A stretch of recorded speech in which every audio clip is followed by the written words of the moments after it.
Hey guys, welcome back to another Desert's Devotional Prayers, back with a word from the Lord and a prayer for us all. May the Lord bless you with what you need in this time together.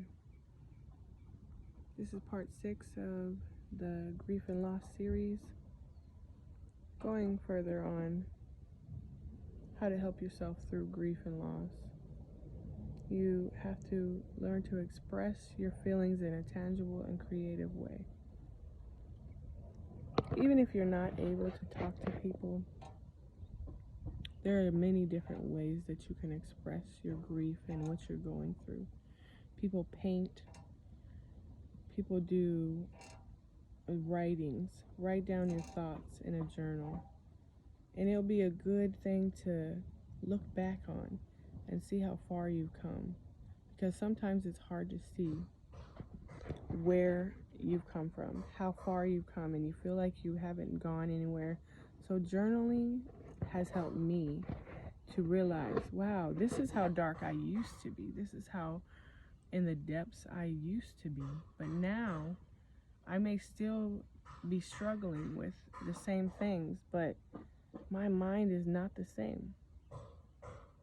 I'm not dealing with the same things the same way. I'm more positive than I used to be. And it helps me keep motivated to keep going, and dealing with these emotions in a healthy way. Make a scrapbook. I've never made a scrapbook, but that sounds so fun, honestly. Volunteer for a cause related to your loss. It will make you feel purposeful. It'll make you feel like you're helping those who are going through the same thing. And helping others and being a service to others helps you grieve as well. It makes you feel so good inside to help other people. And helps you realize you're not alone either, because there's a whole organization that I can help that are going through the same thing that I'm going through. So be creative. How is a way that you think you will be helped in expressing your feelings? We don't always have to talk about it. But if that's the easiest way, then do that. Yes, talk.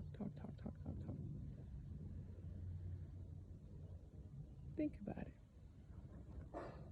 Try to maintain your hobbies and interests. Yes, this one's a hard one. Because when you're going through it, you don't want to do anything, let alone get out and do something fun. Nothing's fun.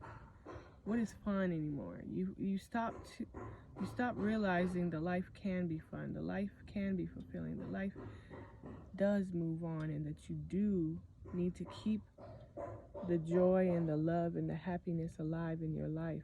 Don't let your loss bring you into a state of constant pain and suffering. You can enjoy life. So when you're ready, think about what you used to like: painting, drawing, sports, movies. Go to the movies. Make it be something small maybe at first. Something small that you like to do, and then build on it. And sooner or later, you're going to see that you feel yourself again. And when you feel yourself again, you don't feel so alienated in the world, like you're somebody different when you're really not. You are special, but you're not alone in this grieving process. Many people are going through it too that you don't even know. And a lot of the things that they're doing is helping them through it. So look to those that you don't look to those. I scratch that. Just focus on yourself and what you will enjoy. If it's taking a hike, do that alone. Do that with people. Whichever way that you enjoy most, or you feel like you'll enjoy it the most. And laugh. Be okay. It's okay to laugh right after somebody has died. I know that hurts your soul to feel happy. I can't be happy when I don't have this person anymore. I can't be happy when I don't have this job or this dog anymore that's been with me. I can't be happy when I lost my child. But it helps open up your heart back to love. And we all deserve love.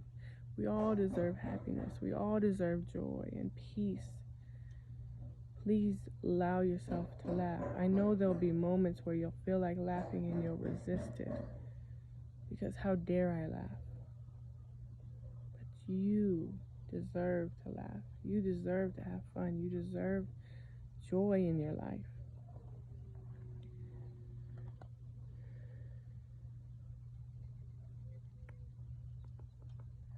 Don't let anyone tell you how to feel.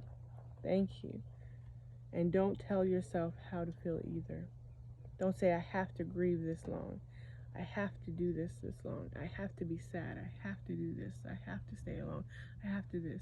Whatever you're feeling, don't put a border around yourself in your healing. That will keep you stuck. That will keep you stuck. Saying, I can't forget this person, and I can't forget the pain, and I can't forget the heartache. I can't forget that vision of how they died. I can't forget how it made me feel in the beginning. I can't forget. Let it go. Release it, please. Because a part of the process is letting go of those things. Letting go of what you felt in the beginning.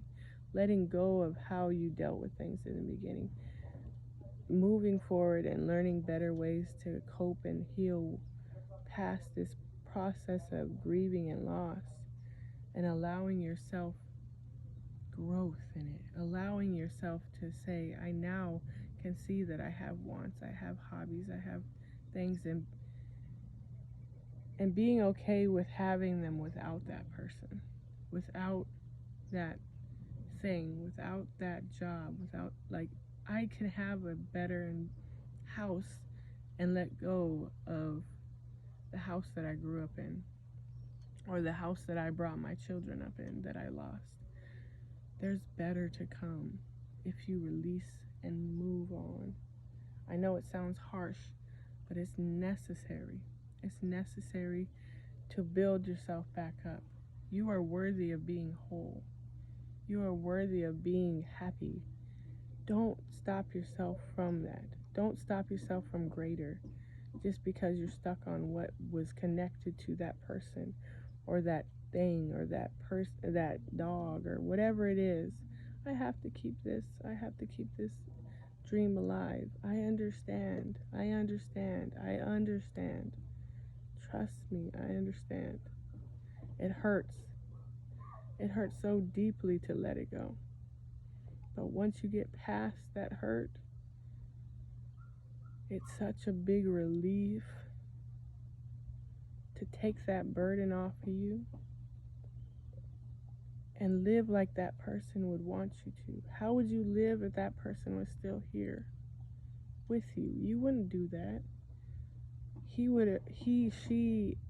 have told you, yeah, go buy that house. Come on now. I'm right here. Whatever they would say. I don't know your person. But they would want you to be happy. They wouldn't want you to be stuck and settling for less. Don't do that. Or wanting to always be around things that remind you of them that make you sad. They would want you to be happy. Don't let people tell you move on. Don't let them tell you get over it. Feel whatever you're feeling without embarrassment and judgment. Your thoughts, your emotions, what you're going through is valid. Even if you think it's out of hand, even if you think it's outlandish, even if you think it's embarrassing, it is not.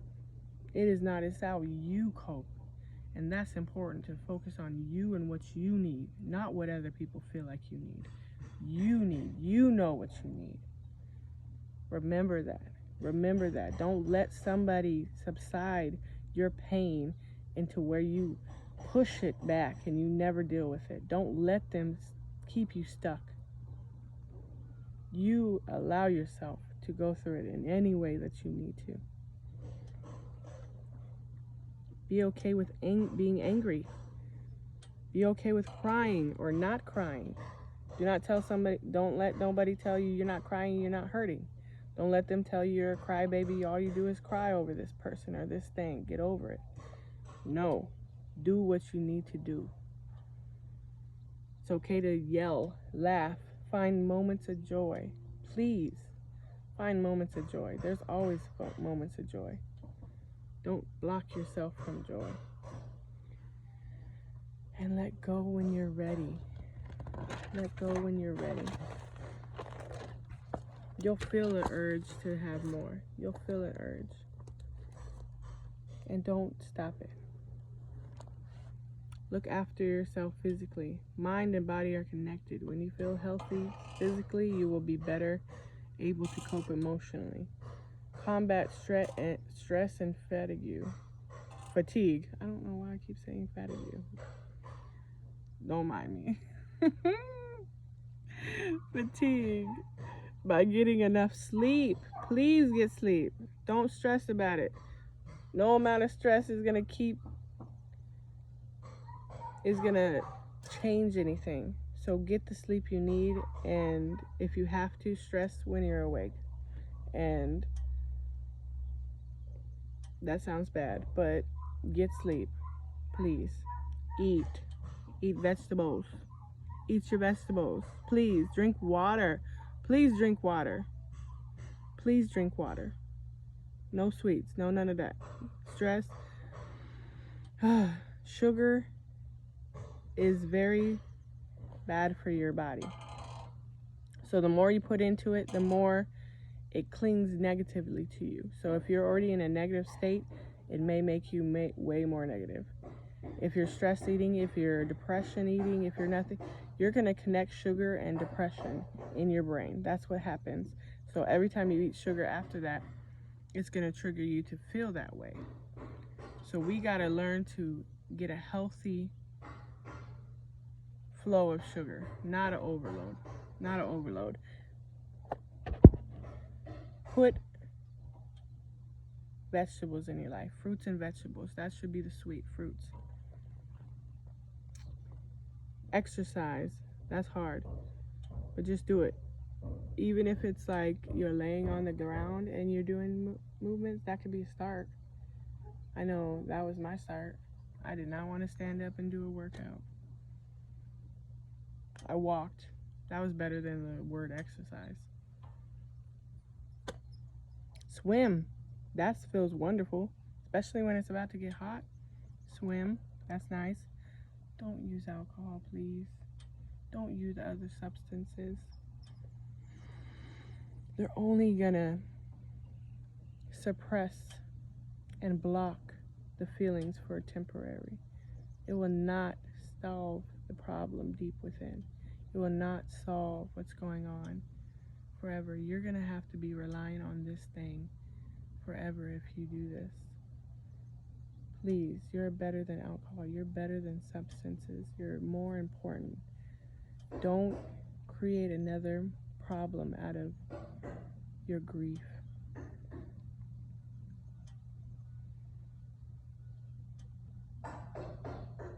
It's only going to make you feel better artificially.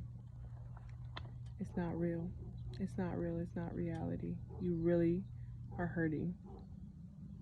Don't make false happiness, because then you're going to be chasing after that false happiness when it's never going to fulfill you. Plan ahead for grief triggers. Anniversaries, holidays, birthdays, and important milestones can awaken painful memories and feelings. I will say you will probably be hit with a whole bunch of emotions on the first anniversary of their death or their birthday, or an anniversary if that was your husband or wife. It is going to hit you. And if it doesn't, I'm sorry, I'm not trying to make you feel different. It hits people differently. So let me backtrack and not say that. But sometimes we're not aware of how much effect things will have on us. For me, their birthday was hard. That was the main one, their birthday. But what I was not aware of, is random triggers. So it'll be a smell that reminds me of them, and it'll just make me want to break down and cry. So be aware with that. It's okay to break down and cry in that moment. Do not stop yourself from it. Do not stop yourself from it, because it's natural. You're just remembering what you used to have and dealing with it. And you never know what will trigger you until it does. Have grace on yourself and mercy on yourself. You didn't know that was going to trigger you. You didn't know that place was going to trigger you. You didn't know that car was going to trigger you. You didn't know that home. You didn't know anything. You are navigating new land. And it's okay to make mistakes. It's okay to cry. It's okay to not know anything. Because we all don't know anything until we deal with it. And then now that you do know, ask yourself, what am I going to do with this information? Am I going to overcome this feeling that I feel in this place and create a beautiful feeling for it? Or am I going to avoid it? And that's okay, so that it doesn't trigger me. Figure out how you want to deal with it. And don't let anybody tell you that it's wrong how you want to deal with it. And finally, if you are feeling suicidal because of this or anything in your life, here are some numbers that I have for the suicide help. For US, it's 1-800-273-8255. For the UK, it's 08457-909090. For Australia, it's 13-11-14. And for the many other countries, visit IASP to find a helpline in your country, because your life matters. You deserve to be here. Remember that. Remember that. I love you. This will not last forever. Know that you need to be here, or you're putting that same grief on other people. And do you want this cycle to move on and on and on? Or do you want to stop it? Say, I'm going to deal with this and know that I am worthy of happiness. I want love and happiness for you. I pray the Lord has given you what you needed in this time. I love you so much, but the Lord loves you so much more. Talk to you later.